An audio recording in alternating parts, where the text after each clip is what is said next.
নমস্কার বন্ধুরা, মিটমিরা চ্যানেলে আপনাদের সকলকে জানাই স্বাগতম। আশা করি আপনারা সকলে ভালো আছেন। তো আসুন, আজকে আপনাদের জন্য নিয়ে এসেছি নতুন একটি রেসিপি।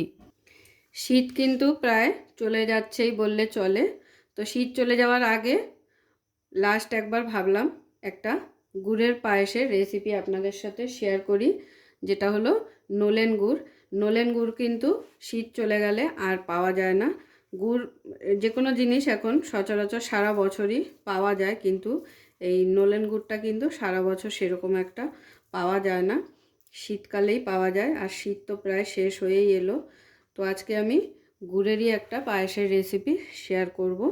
তো এখানে নিয়ে নিয়েছি আমি গোবিন্দভোগ চাল 200 গ্রাম। 2 কেজি দুধের সাথে আজকে আমি এই পায়েসটা তৈরি করব। তাহলে চলুন শুরু করা যাক আজকের আমার গুড়ের পায়েসের রেসিপি। খুবই সহজ রেসিপি, সকলেই ঘরে ঘরে বানিয়ে থাকে, তাও ভাবলাম আপনাদের সাথে একবার শেয়ার করি। তো প্রথমে আমাদের যেটা করতে হবে সেটা হলো দুধটাকে খুব ভালো করে জাল করে ফুটিয়ে নিতে হবে। তো দেখুন, আমি কড়াইতে দুধটা ঢেলে নিয়েছি। এখানে আমি আজকে প্যাকেটের দুধ ব্যবহার করছি। আপনারা চাইলে যে কোনো দুধ দিয়ে এই পায়েসের রেসিপিটা করে নিতে পারেন, গরুর দুধ বা প্যাকেটের দুধ। তো আমি আজকে এখানে প্যাকেটের দুধই ব্যবহার করছি। তো দুধগুলোকে সমস্তটা আমি কড়াইয়ের মধ্যে ঢেলে নিয়েছি একেবারে। এবারে দুধটাকে আমি গ্যাস ধরিয়ে নিয়েছি, জাল করে নেবো আগে। তো দেখুন, দুধ কিন্তু খুব সুন্দরভাবে ফুটে উঠেছে। এবারে আমি দুধের মধ্যে দিয়ে দেবো চালটা।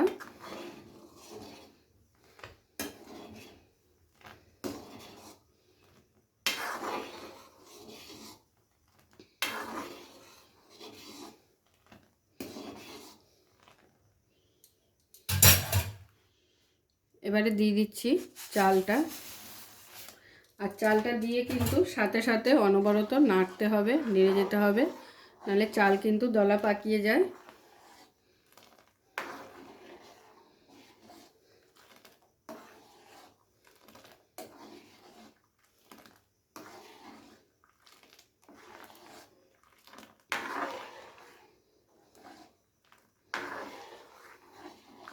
আর চালটা যাতে তাড়াতাড়ি সিদ্ধ হয়ে যায় তার জন্য দিয়ে দিচ্ছি সামান্য পরিমাণ একটু নুন। আর যে কোনো মিষ্টি খাবারে এমনিও একটু নুন ব্যবহার করতে হয়, না হলে কিন্তু মিষ্টির টেক্সচারটা আসে না। তো এবারে অনবরত নেড়ে যেতে হবে আমাদের, যাতে চাল কোনোভাবেই দলা না পাকিয়ে যায়। চালটা যখন খুব ভালো করে ফুটে সিদ্ধ হয়ে যাবে তখন এর মধ্যে মিষ্টিটা অ্যাড করতে হবে। তার আগে কিন্তু কোনোভাবেই মিষ্টি অ্যাড করবেন না, তাহলে চাল শক্ত হয়ে যাবে।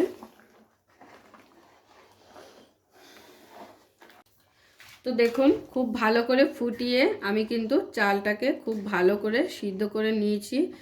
আর দুধের পরিমাণও কিন্তু অনেকটাই কমে গেছে, দেখে বুঝতেই পারছেন।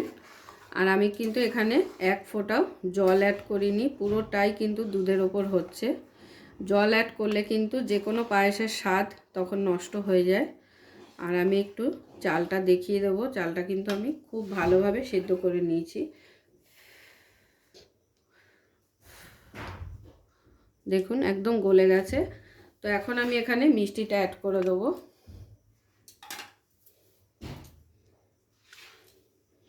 এই যে আমার নলেন গুড়, আমি 1 কেজি নলেন গুড় এনেছি এখানে।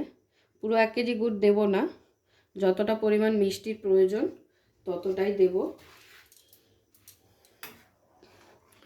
তো গুড়টা দেওয়ার পরে কিন্তু পায়েসের কালারটা একদমই চেঞ্জ হয়ে যাবে।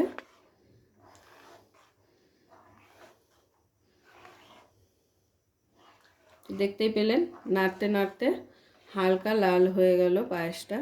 গুড়ের পায়েস লালই হয়।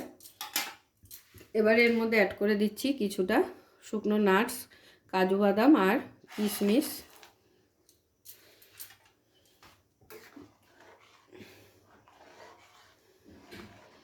এবারে কাজু বাদাম আর কিশমিশ দিয়ে খুব বেশি আমাদের নাড়াচাড়ার দরকার নেই, হালকা নাড়াচাড়া করব।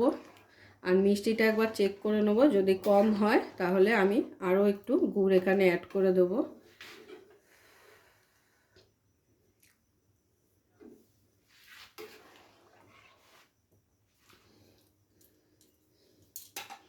আরও একটু মিষ্টির প্রয়োজন আছে, তো সেই জন্য আমি আবারও একটু গুড় অ্যাড করে নিলাম।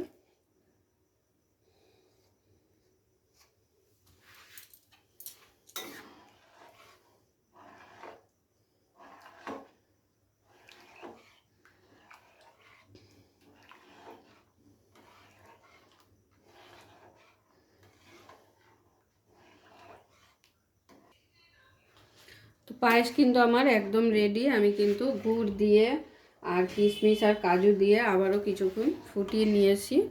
এবারে আমি পায়েসটা গরম গরম প্লেটে সার্ভ করে নেব। তো আজকের আমার এই পায়েসের রেসিপি অবশ্যই আপনাদের ভালো লেগেছে, আর যদি ভালো লেগে থাকে তাহলে প্রতিবারের মতো লাইক কমেন্ট শেয়ার করতে কিন্তু ভুলবেন না।